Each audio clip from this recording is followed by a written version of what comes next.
Mein heutiger Gast kommt buchstäblich von der anderen Seite der Welt. James Herman. Er ist aus Auckland in Neuseeland.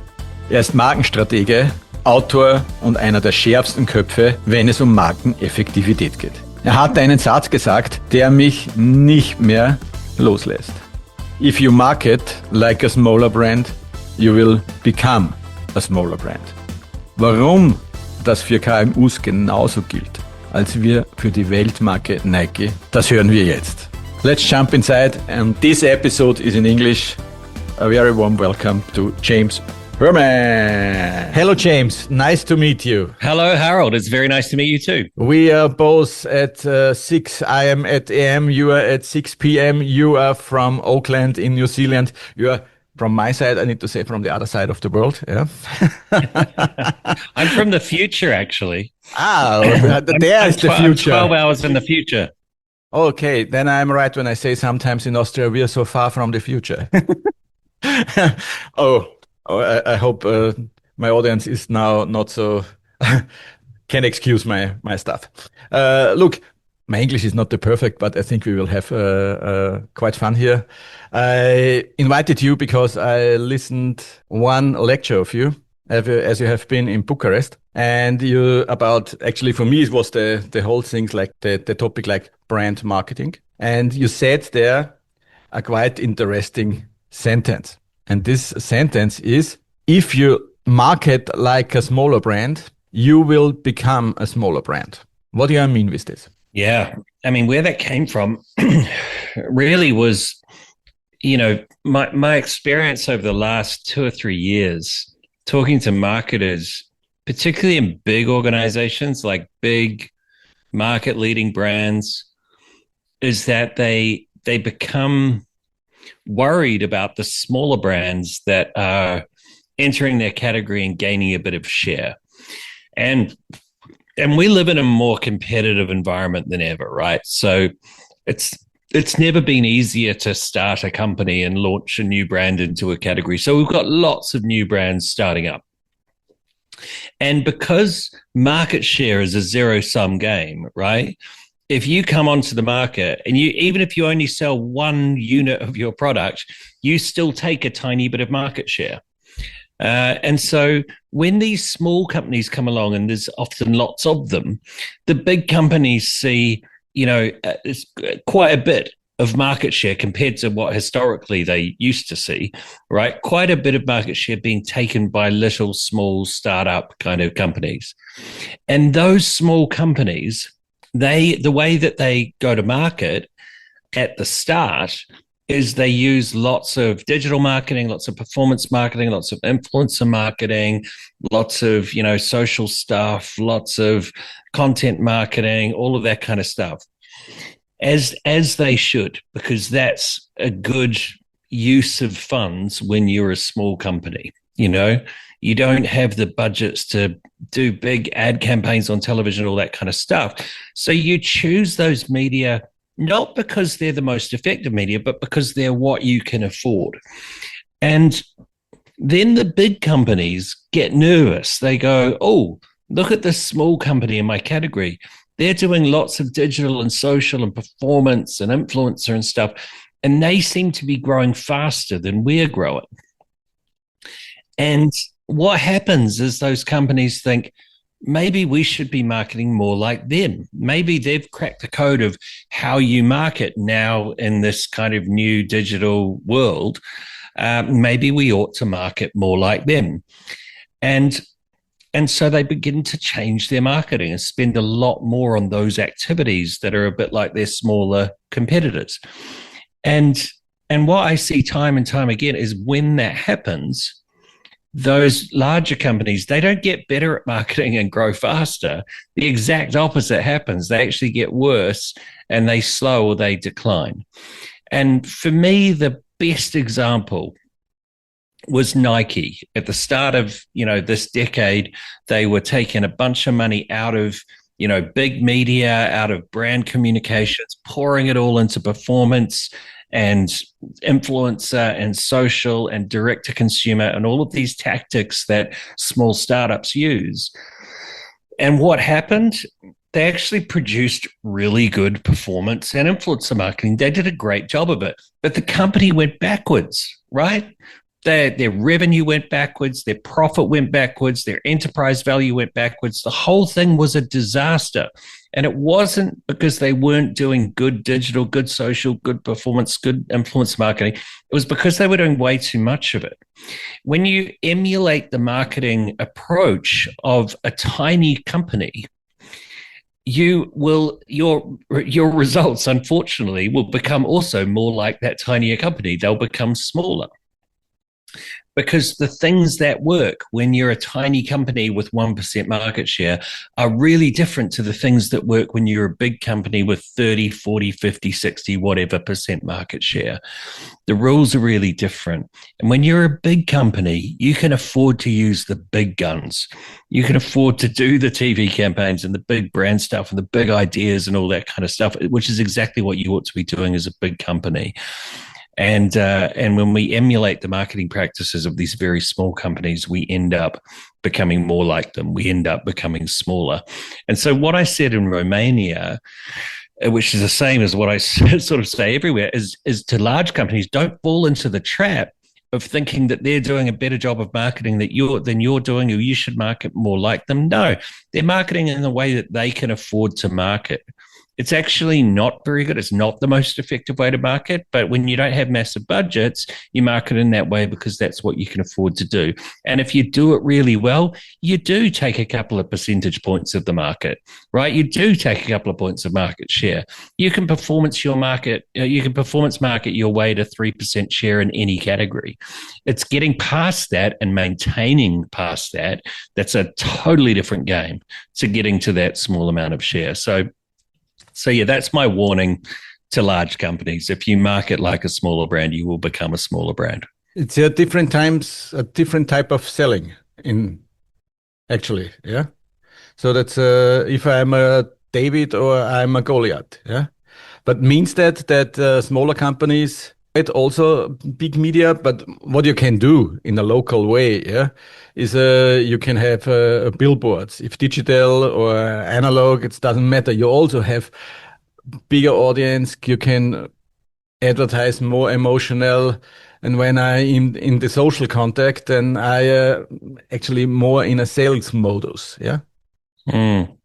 Yeah, I think it's related to a couple of things. One, it's related to innovation.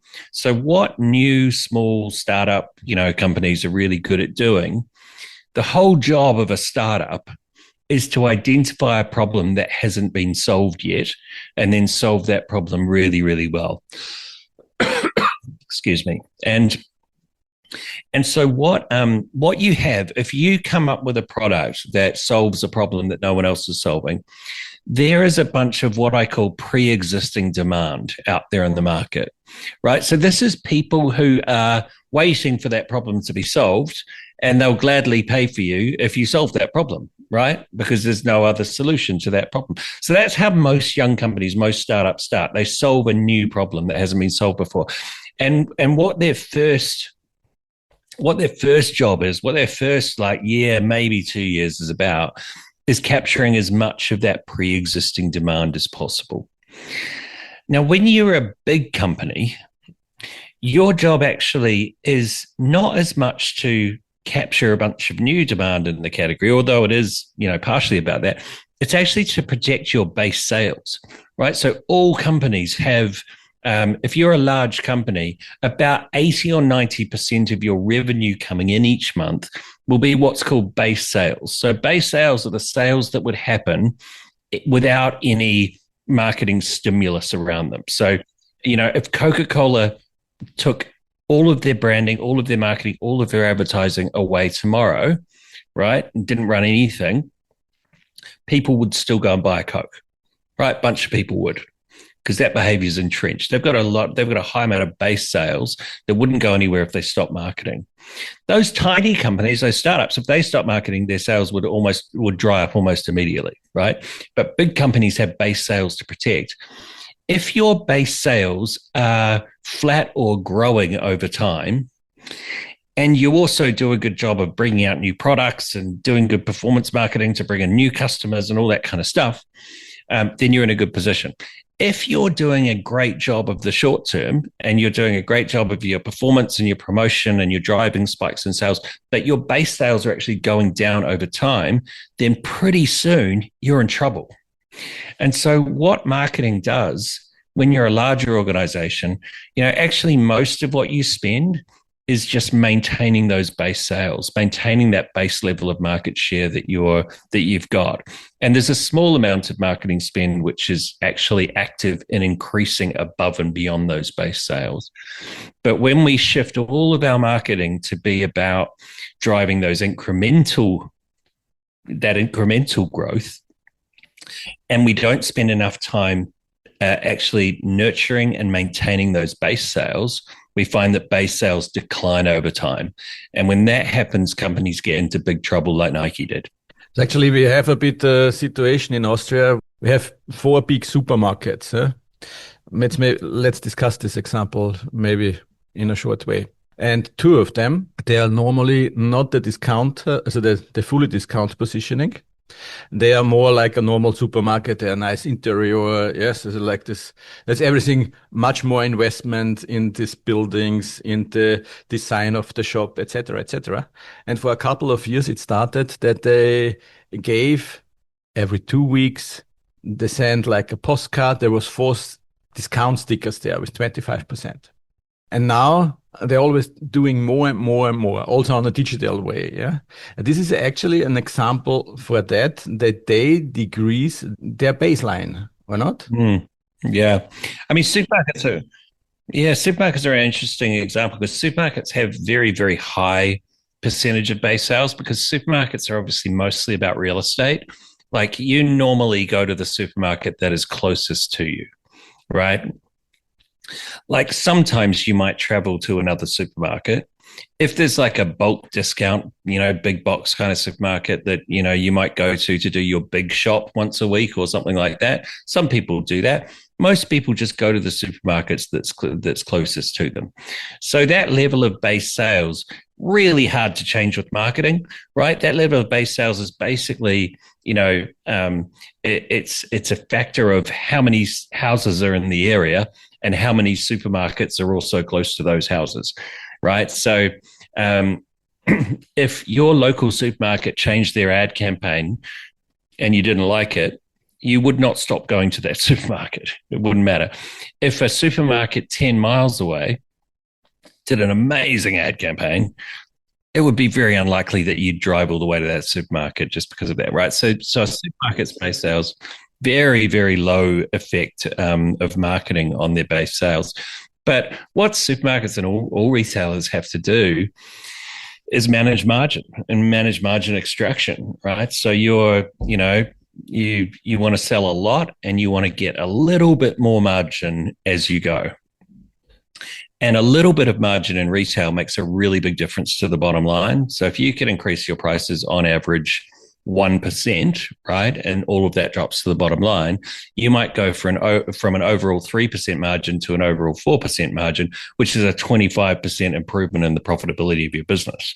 So retailers should really be focusing on how they improve their margins, not how they decrease their margins. And obviously, when you do lots of sales activity, yes, it brings people into the store.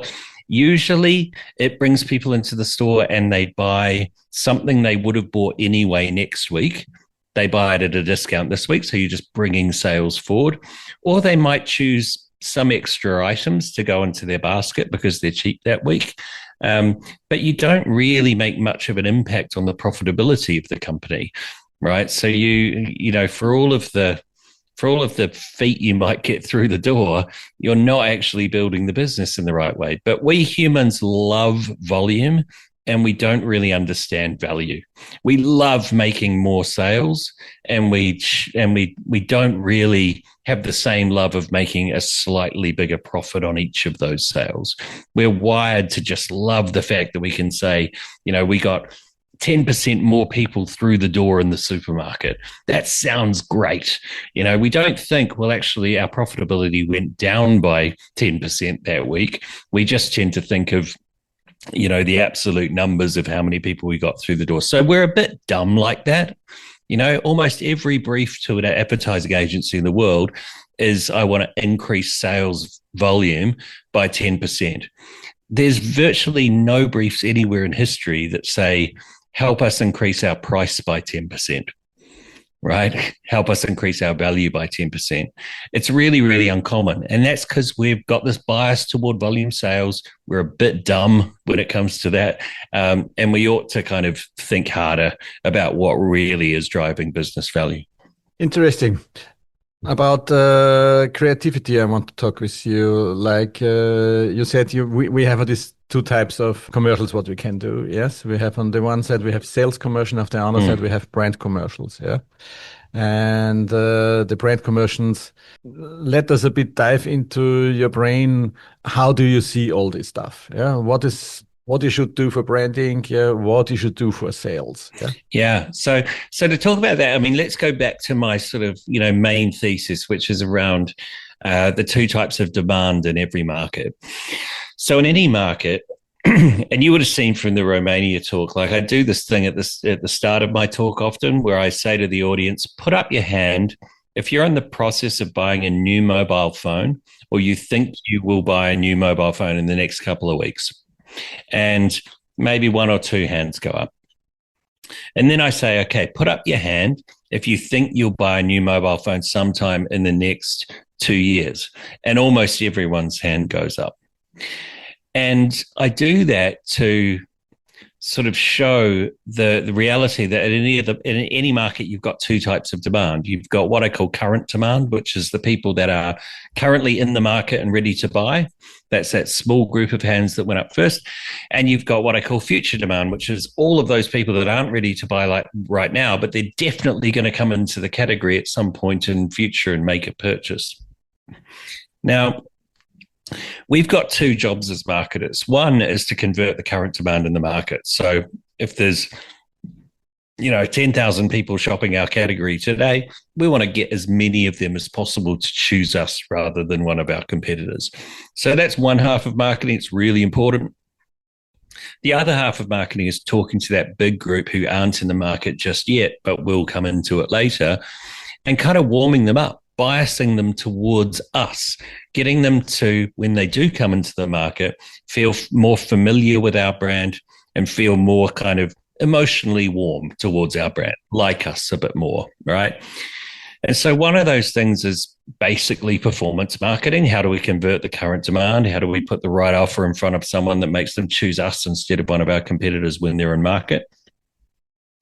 And the other job we've got to do is create future demand, which is a completely different game, right? Because we're not talking to people that are interested in our category or our product or us or anything. They're going about their lives doing, all of the things that they need to do. If they're not in the market for buying a new mobile phone right now, or buying a new pair of sneakers right now, or buying a new detergent product right now, whatever it might be, right? They will not interact with our information about our product or our brand. They've got too many things going on in their lives, right, to care about us. So we need to use a different type of advertising to connect with those people. And one of the things that really helps that type of advertising is creativity. And why is that? Well, because when someone doesn't care about our product category, they're not in the market, they don't care about our category and what we've got to say. Creativity, if we use it well, will earn their attention. They won't pay any attention to us normally, but if we do something really creative, we might just earn their attention. And the example that I always use is the Jean-Claude Van Damme epic split ad for Volvo trucks, right? We all watched it. We've all seen it. But very few of us is in the market for a commercial truck, right? Are you in the market for a commercial truck, Harald? Not. No, neither am I. right? So why did we watch that ad? Why spend that 60 seconds watching that ad? It's pointless. We're never going to buy a commercial truck. It's completely useless information to us. At a rational, classical economic sense, it makes no sense that any of us watch that ad because it's of no utility to us whatsoever. We watch the ad because it's really creative. It earned our attention, even though we don't give a fuck about trucks. Right. In this case, you fall a bit in love with trucks when you watch it, especially when you watch the making of. It's amazing. Yeah. And it earned the attention of hundreds of millions of people who are not in the category for buying trucks. Now, most of that was a bit of a waste because you and me are never going to buy a commercial truck. But what that ad did is it reached all the people that would come into the commercial truck category after that ad ran. And they would come in with good feelings about Volvo. They remembered Volvo because that ad had earned their attention last year or the year before or the year before that or whatever. And so that's what creativity is for. It's for earning the attention of people who aren't yet in the category, so they remember us when they come into the category, and that makes them more likely to buy us. Are middle-sized company actually, from your observing, are they doing a good job in the creativity? What do you see in like on your place? Yeah, I think this is the real value of agencies, right? So when you say good job of creativity, like if we look at a spectrum and you've got Volvo's epic split at one end, right? Very, very high degree of creative quality, right? A really strong idea, really original idea, executed brilliantly. People loved it and engaged with it. Very, very, very good. At the other end, you've got just terrible marketing that everyone completely ignores, and it's not executed well. It's not engaging at all. It's not based on any kind of original idea. I think on that spectrum, you see, frankly, most advertising is maybe, halfway or a bit less up that spectrum. And a very small amount of advertising is at the top level of that spectrum. And I think the very best advertising goes not necessarily only to the big companies, but big companies tend to have ad agencies. Ad agencies tend to be filled with people that do creativity for a living, right? It's all they do all day, every day. And just like sports, right? Athletics. If all you do every day is train your muscles, you're going to be a faster runner than you or me, right? Absolutely. And if all you do every day as a professional is you come up with creative ideas, craft them, make them, send them out into the world, you're going to be better at creativity. So I think what ends up happening really is that you've got, a bunch of companies at the top that are big companies that can afford ad agencies. If they work with those ad agencies in competent ways, they'll extract really great creativity. In the mid-market, you've got some that have advertising agencies, some that understand how to work with them competently, some who don't. They're less likely to produce that very high creative quality. And then when you're a very small company, you can't work really with you can't afford an ad agency. And so you don't really have that. And so you have to apply creativity, in your own ways. And sometimes that's good and sometimes it's not. So I think for middle of the market companies, what makes it hard is if you're not working with a fantastic agency filled with really creative people. Your chances of doing something really great are less. And they say, they've said all through my career, a good idea can come from anywhere. Yeah. But I tell you what, that is true. A good idea can come from anywhere, but it's highly unlikely to come from anywhere. It's highly likely to come from people that practice creativity day in, day out, the professionals of doing great creative stuff. You said in your lecture that in anywhere, on any touch points or on any cases where it is that the emotions always winning more as for the brand, as when we make sales, What is the big difference? A bit assertive, but please explain it in your words. What is the big difference between a sales ad and a brand emotional ad? Eine kurze Bitte in eigener Sache und gleichzeitig ein Mehrwert für Sie. In jeder Episode steckt viel Zeit, Aufmerksamkeit und Herzblut. Deshalb 2 kleine Klicks, die Großes bewirken. Abonnieren Sie diesen Podcast auf der Plattform, auf der Sie ihn gerade hören, und teilen Sie diese Folge mit einer einzigen Person, wo Sie wissen, dass sie davon profitieren wird. Für Sie ist es ein minimaler Aufwand und zugleich eine wertvolle Unterstützung für diese Arbeit. Vielen Dank dafür. Und jetzt das Finale dieser Episode.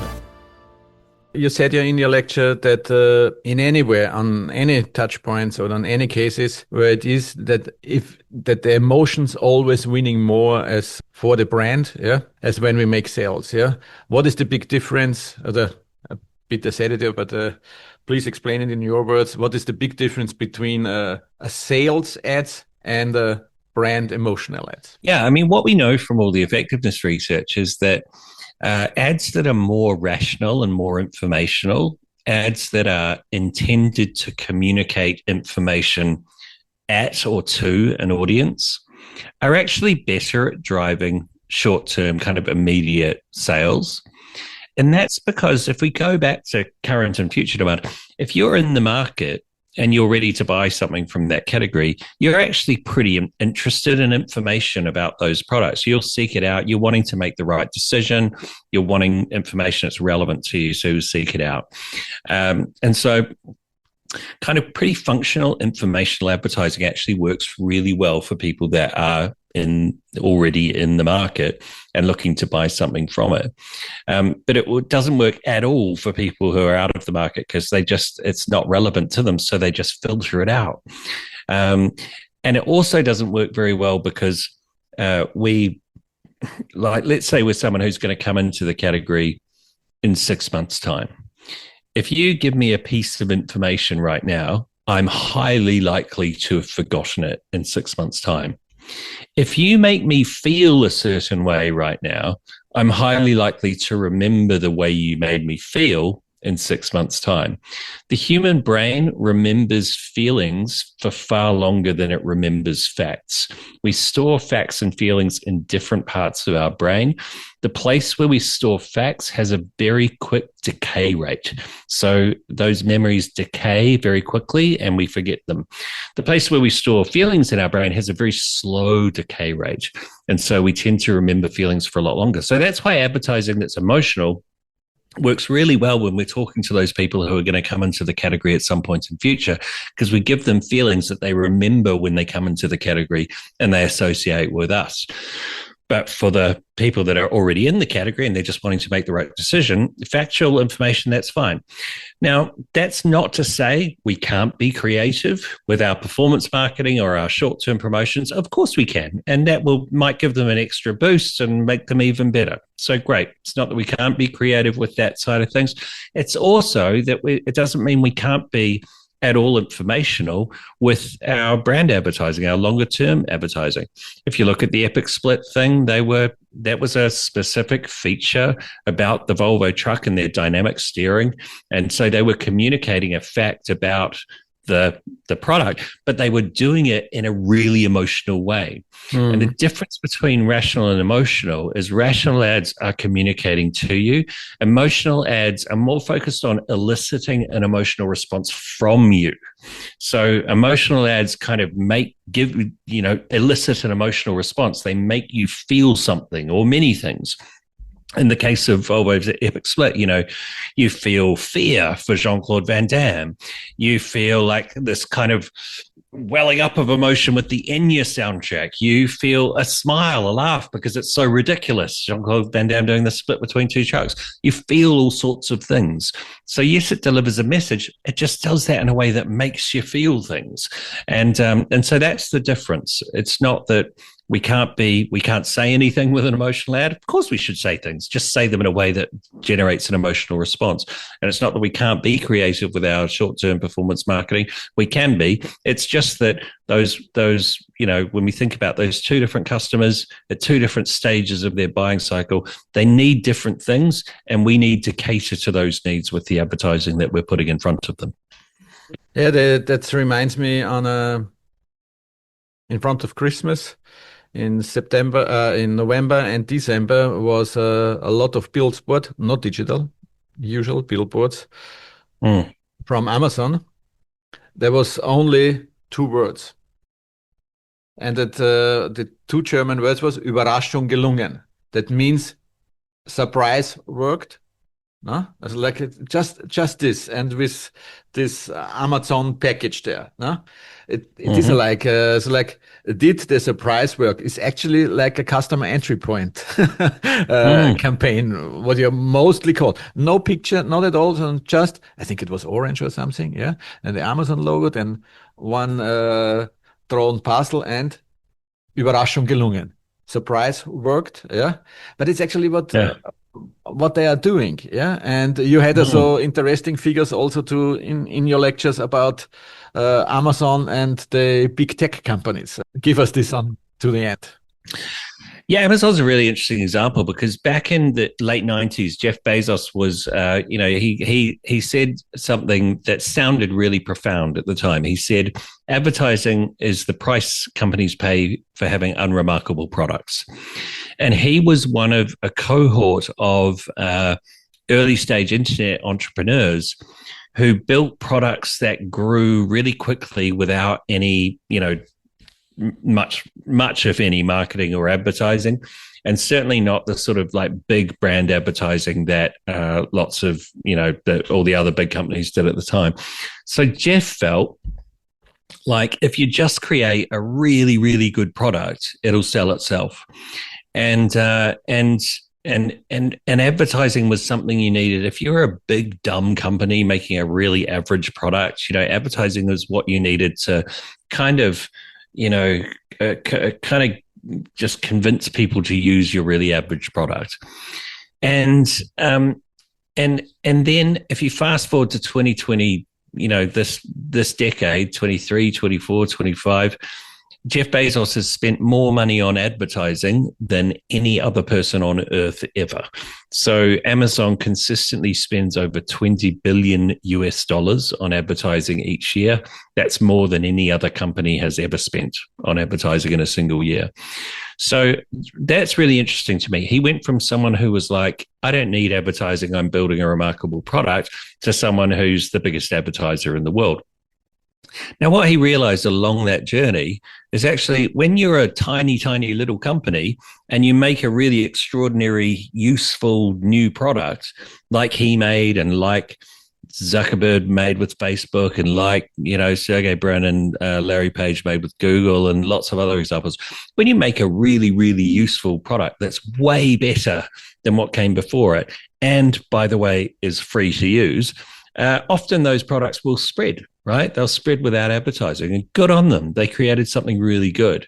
But once you get to a certain size, those companies actually need to advertise and advertise often in very big ways to maintain their market advantage. And this goes back to the whole thing about, big companies not marketing like small companies. Like the way that Amazon marketed in its first 5 years is very, very different to the way that it advertises now that it's a big company. Would it go back? Would Jeff Bezos go in reverse and spend nothing on advertising? If he did that, his business would tank, and he knows it.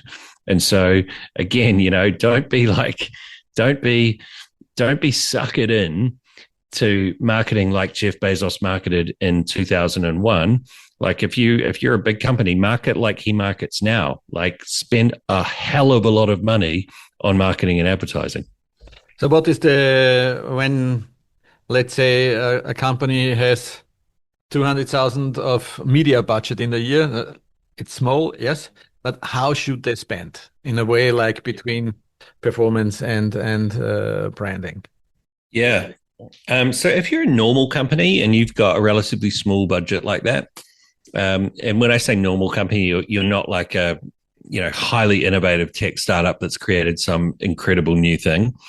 If you're a normal company that got that kind of budget, you should still spend about half of it on creating future demand, right? You still want to spend half of that money on warming up the people that are going to come into your category over the next weeks and months and years.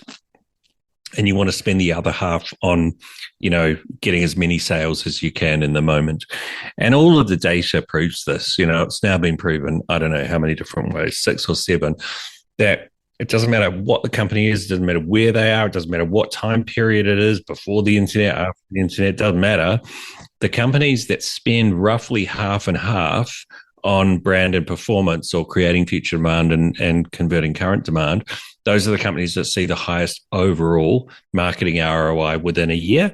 And they're the companies that tend to grow the most sustainably over a multi-year period. And so it's it doesn't matter what if your budget's 10 grand, spend 5 of it on creating future demand and 5 of it on converting current demand. If it's $100 million, spend 50 mil on those 2 things. It doesn't matter what size you are, you spend half and half. And creating future demand, doing brand, it's not about doing big TV campaigns. It's just talking to an audience that's much bigger than your customer base, and doing that in a way that makes them feel good, right? In a way that makes your brand familiar to them and makes them feel good about you. And you can do that with a big TV ad, sure, but you can do it with like one poster on your block, if you like, or you can do it with, social ads or whatever. Just make sure that they're broadly targeted, they're creative, they're emotional. That's what you got to do. Okay. I would say that was a nice end with a good conclusion and a good way. So how to do it in a good and future demand way as well. Yeah. James, I'm very, very glad to have you here. It was first time for me to speak with a New Zealand guy. Oh, wow. First New Zealand. How did I go? What's my impression that I've given you of all New Zealanders now? My wife once, as a couple of years ago, we said, what is the perfect country? No? Because we in Austria, we have mountains, no? But we don't have sea. Yeah. Mm-hmm. So yes, that's yes. The sea is not so far, but we don't have our own sea. Yeah. And then was our conclusion. I think the best way would be New Zealand. You can ski, you have the sea, that's everything very close it. And yes, but it's not easy to go there. Not from the flying, but to get a residence there, no? Yes, it depends how much money you've got. We have a very good system if you'd like to invest in high growth assets in New Zealand, to welcome people in open armed. But yes, it's I love my country. It's awesome. As you say, New Zealand's one of the only places in the world you could go snowboarding and surfing in the same day. And it's a beautiful country, and being far away from the rest of the world, especially in the sort of troubling times that we feel like we're at the moment, it's quite nice to be miles away from it all. Do you feel a difference when you are as you have been in Bucharest and have on your home place? Is there from the feeling a difference as well? Yeah, I definitely I feel grateful to be from where I'm from and to have New Zealand to sort of retreat back to, away from the world and its problems. And yeah, I mean, everywhere else has got its great points too. Don't get me wrong, and I love going all the places that I get to go. It's awesome. But I'm definitely very aware that we have a beautiful, amazing country here. And I'm very proud to be from here and always glad to come home. Super. What a nice words on the end. James, thank you. You're welcome. I wish you all the best. And on the end, as I always say, stay curious. Bleiben Sie neugierig. Wie wir heute wissen, die Zukunft beginnt anscheinend in Neuseeland. Danke fürs Dabeisein. Auf Wiedersehen. Das war Brand Talk, der Podcast über Unternehmensidentität und Corporate Branding. Ich hoffe, Sie konnten heute wertvolle Einblicke gewinnen. Abonnieren Sie jetzt Brand Talk und denken Sie daran, eine klare Unternehmensidentität ist der Schlüssel für eine kraftvolle Marke. Mehr Infos finden Sie auf brandtalk.at. Danke fürs Zuhören. Bis zur nächsten Episode. Ihr Harald Sturm.